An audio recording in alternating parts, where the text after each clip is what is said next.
La séance va commencer.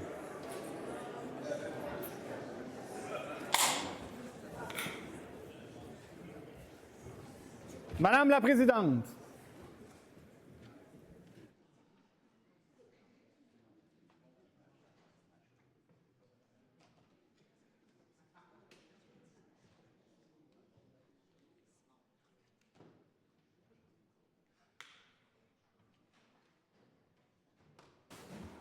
Bonjour tout le monde. Mesdames, Messieurs les députés, nous allons nous recueillir quelques instants.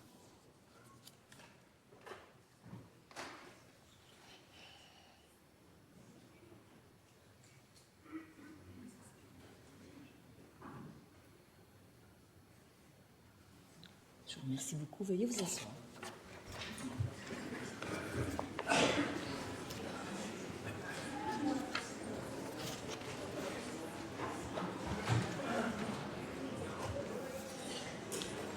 Je vous invite à vous asseoir à vos places. Nous allons commencer par la rubrique déclaration de député et je cède maintenant la parole à Monsieur le député de La Fontaine. Madame la Présidente, nous sommes à la 8e année d'un mauvais gouvernement. L'opposition officielle libérale s'adresse à toutes les Québécoises et Québécois. Face à ce gouvernement qui, promesse après promesse, rompu, Madame la Présidente, échec après échec, qui essaie par une mesure désespérée, faisant fi de la science, faisant fi même de leurs propres fonctionnaires. 2 ont été congédiés, on l'a appris ce matin. Face à ce mauvais gouvernement, l'opposition officielle libérale a un message pour toutes les Québécoises et Québécois et les patients, les 147 000 patients qui sont sur une liste d'attente pour avoir une chirurgie, les quelques 500 patients qui attendent une intervention chirurgicale en oncologie et qui sont hors délai plus de 57 jours. Leur dire que l'espoir va revenir.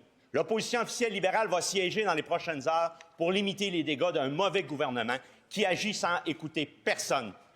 Et dans 1 an, on pourra les remplacer, Madame la Présidente. Dehors la CAQ!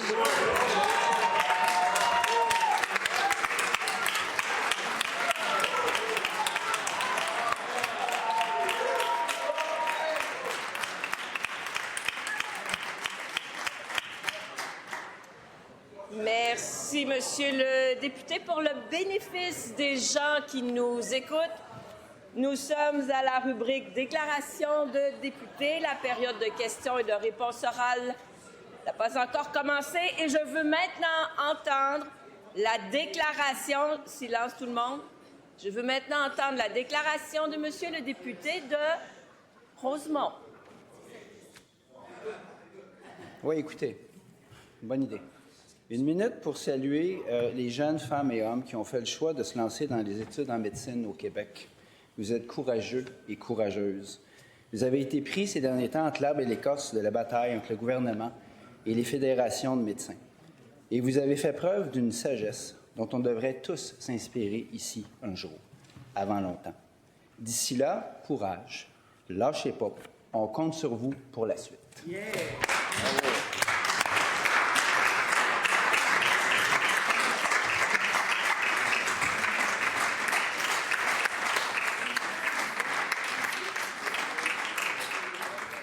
Merci, Monsieur le député. Et je reconnais maintenant Monsieur le député de Matane-Matapédia. Madame la Présidente, aujourd'hui, je tiens à souligner le 40e anniversaire du transport adapté collectif de la Métis, mieux connu sous le nom de TAC de la Métis.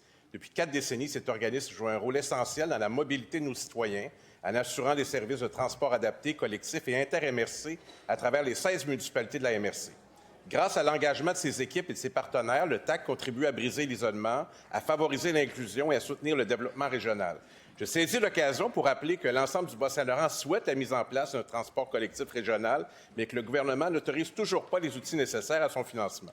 Les organismes comme le TAC sont prêts pour cette prochaine étape et en ce sens, je salue leur récente modernisation, notamment la mise en place d'un système de réservation en ligne via une application mobile.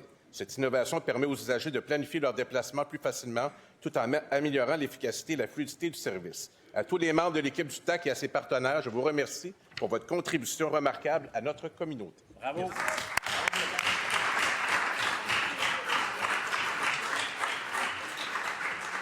Merci, Monsieur le député. Alors, cela met fin à la rubrique déclaration de député.